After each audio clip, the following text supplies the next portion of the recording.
முடிகொண்டா railway தெருலேருந்து வரோம். என்னோடய ஃப்ரெண்டுக்கு நாய் கடிச்சிட்டு 3 மாதத்துக்கு முன்னாடி நாய் கடிச்சிது. அதை அன்னைக்கு மட்டும் டிடி மட்டும் ஊசி போட்டுட்டு அதுலேருந்து ஊசி கவனிக்காமல் இருந்தான். அது இப்போ என்னன்னா 2 நாளைக்கு முன்னாடி அவனுக்கு நாய் மாதிரியே பண்ண தண்ணி வந்து தட்டிலே குடிக்கிறான். அது 2 நாளாக பாதிச்சுட்டு இருந்துச்சு. நேற்று வந்து சேர்த்தோம் ஜிஹெச்சில். அது வந்து என்ன சொன்னாங்கன்னா, ரொம்ப விஷம் ஏறிட்டு இன்னும் இது பண்ண முடியாது, காப்பாற்ற முடியாது இதெல்லாம் சொன்னாங்க.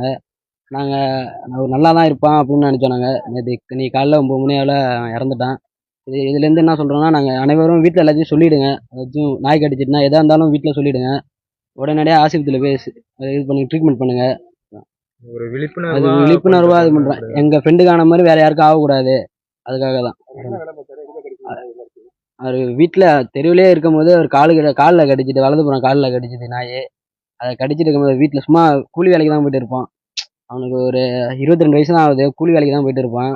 ஒரு எந்த இதுவும் இருக்காது அவனுக்கு. வீட்டில் எதுவும் கேட்கவும் மாட்டாங்க. வீட்டில் இருப்பான். அவன் வீட்டில் எதுவும் சொல்லல. அவன் வீட்டில் சொல்லாதனால தான் அது மாதிரி ஆனது. அதனால் எல்லோரும் வீட்டிலாம் சொல்லிவிடுங்க. ஏதாச்சும் ஒன்று ஆயிட்டுனா வீட்டில் சொல்லிவிடுங்க. அவங்க அப்பாட்ட சொல்லிவிடுங்க.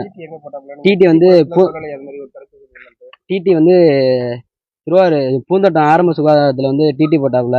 அதுலேருந்து ஒன்றுமே கவனிக்கல. அவன் அப்படி ஊசி மட்டும் போடவே இல்லை.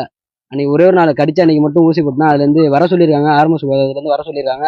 இப்போ போகல. அவங்க வீட்லேயும் எதுவும் சொல்லலை. அதனால் வீட்டில் அவங்க எதுவும் கேட்கல. இப்போ நாய் தண்ணி வந்து தட்டில் குடிக்கிறான், டம்ளரில் குடிக்க மாட்டான். தொண்டையெல்லாம் வலிக்குது. இந்த நாய் ஒரு போகிறான், கொஞ்சம் நேரம் நடந்து போகிறான், அதுக்கப்புறம் சுருண்டை கீழே வந்துடுறான். அந்த நாய் அது மாதிரி தான் ஆகும். அது வெறி பிடிச்ச நாய், அது சொறி பிடிச்ச நாய். அது ஒரு 10 செகண்ட் போகும், அதுக்கப்புறம் கீழே வந்துடும். அதே மாதிரியே பண்ணான் அவன். தண்ணி கூட தட்டில் தான் குடிக்கிறான். அதை அதனால மெடிக்கல் காலேஜில் வந்து நேற்று சாயந்தரம் 4 மணி போல் சேர்த்தோம். காலைல 9 மணி போல் இறந்துருக்காப்புல.